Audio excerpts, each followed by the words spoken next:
Udruženje za modernu istoriju iz Sarajeva je posljednjih 1.5 dana objavilo nekoliko knjiga. U prvom redu objavili smo nekoliko prevoda sa stranih jezika. Prije svega pomenuo bih knjigu slovenskog historičara Bože Repea o Milanu Kučanu. Dakle, riječ je o biografiji prvog slovenačkog predsjednika i ta njegova biografija Milana Kučana je važna ne samo za slovenačku historiografiju, nego ima doista i regionalni karakter. Ona je za Bosnu i Hercegovinu jako važna, zato što pokazuje kakva je uloga bila Milana Kučana u pomoći Bosni i Hercegovini tokom rata 92. 95. godine. Doista u ovoj knjizi možemo naći jako puno zanimljivih i vrlo intrigantnih detalja, na primjer o čemu su razgovarali Milan Kučan i Hasan Čengić, koji je bio glavni operativac Ali Izetbegovića za naoružavanje Bosne i Hercegovine u toku rata. I naravno ova knjiga smješta Kučanovu biografiju u širi kontekst. Ona pokazuje Kučanovu ulogu u raspadu Jugoslavije, ali i afirmaciji Slovenije u međunarodnim odnosima. Druga knjiga koju smo također preveli je knjiga francuskog sociologa i historičara Xaviera Bugarela. Knjiga nosi naziv Nadživjeti carstva, govori zapravo o islamu, nacionalnom identitetu i političkoj lojalnosti u Bosni i Hercegovini. Knjiga se naravno fokusira na islam i muslimane i u ovoj knjizi Xavier Bugarel pokazuje kako se razvijao odnos islama i nacionalnog identiteta muslimana i zapravo pokazuje kako su u postosmanskom razdoblju muslimanske političke elite umjesto procesa nacionalizacije muslimana više vodile računa o očuvanju vjerske autonomije, odnosno autonomije muslimana kao vjerske zajednice, i za tu autonomiju su zapravo izražavali lojalnost carstvima, prvo Habsburškom carstvu, a potom i Jugoslavenskoj državi, a kao protuuslugu, da tako kažemo, za tu vrstu lojalnosti oni su dobivali status zaštićene vjerske manjine i umjesto da se razvija nacionalni identitet, oni su zapravo ostajali u nekoj vrsti zatvorenog vjerskog identiteta. U ovoj Bugarelovoj knjizi je vrlo važno na koji način on pokušava pratiti ili kako prati prosto transformaciju SDA političke elite, dakle koja je 90. godina vodila muslimanski nacionalni preporod i sagledava odnos SDA elite prema teritorijalnoj cjelovitosti Bosne i Hercegovine s jedne strane i suverenitetu muslimana s druge strane. Ono što je zanimljivo u ovoj Bugarelovoj tezi je to da on tvrdi kako su uoči rata, dakle 90. do 92.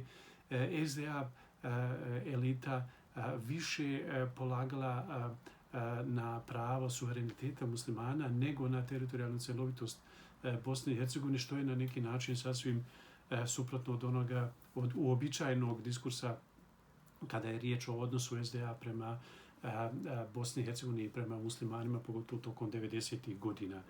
Osim prevoda objavili smo i nekoliko knjiga bosansko-hercegovačkih historičara. Prije svega pomenuo bih knjigu Edina Radušića, bosansko-hercegovačkog povjesničara, koji govori o antiturskim narativima koji su ugrađeni u britanskoj politici koncem 19. stoljeća, poput jednog Edwarda Saida i njegovog orijentalizma. Radušić u ovoj knjizi zapravo raspravlja o narativima, kako su ugrađeni narativi da su Turci krivi za sve, kako je građen narativ o tom takozvanom nabijanju na kolac u Osmanskom carstvu, odnosno u Bosni i Hercegovini, i općenito, dakle, knjiga koja je vrlo aktuelna jer pokazuje koliko su narativi koje su izgrađivali bilo diplomate, bilo putopisci ili novinari utjecali na zvaničnu politiku Britanije prema Osmanskom carstvu, odnosno prema u tom smislu prema Bosni i Hercegovini i općenito prema Balkanu. Također, udruženje objavilo nekoliko zbornika radova raznih autora.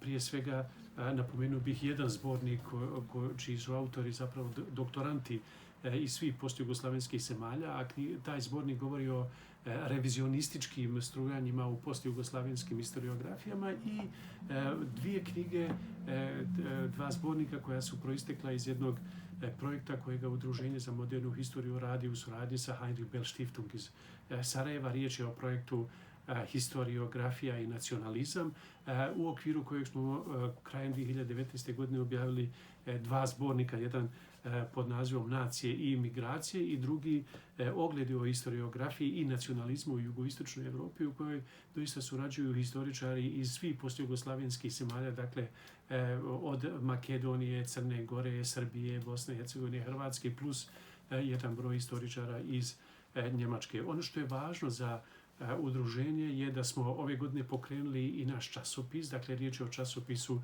pod nazivom Historija moderna.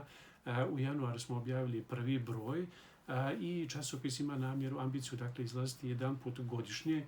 Objavljivati ćemo ga na jezicima, na našim jezicima, dakle na jezicima postjugoslavenskim, plus engleski, na taj način pokušavati predstaviti bosansko-hercegovačku historiografiju u svjetskoj javnosti. I nešto najnovije što je izašlo upravo ovih dana u izdanju Udruženja za modernu istoriju je zbornik radova pod nazivom Između rata i mira.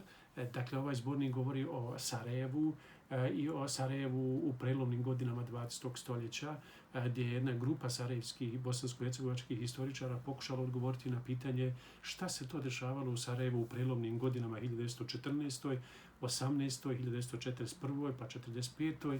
i 1992. i 1996. godini. Ključno pitanje na kojima tražimo odgovor je da li je nasilje sudbina Sarajeva koju je ovaj grad morao preživjeti u svakom od ovih svojih prelomnih godina. I za kraj ovog predstavljanja mogu najaviti samo nešto što ćemo uskoro objaviti, a doista riječ je o jednom kapitalnom izdanju Udruženja za modernu historiju. Radi se o knjizi Historija jugoistočne Europe, čija je autorica njemačka historičarka Marie-Jeanine Kalik, i vjerujemo da će ta knjiga, dakle Historija jugoistočne Europe, doista imati svoj dobar prijem u svim zemljama jugoistočne Europe, jer je doista riječ o jednom kapitalnom izdanju koje će Udruženje za modernu historiju objaviti upravo ove godine.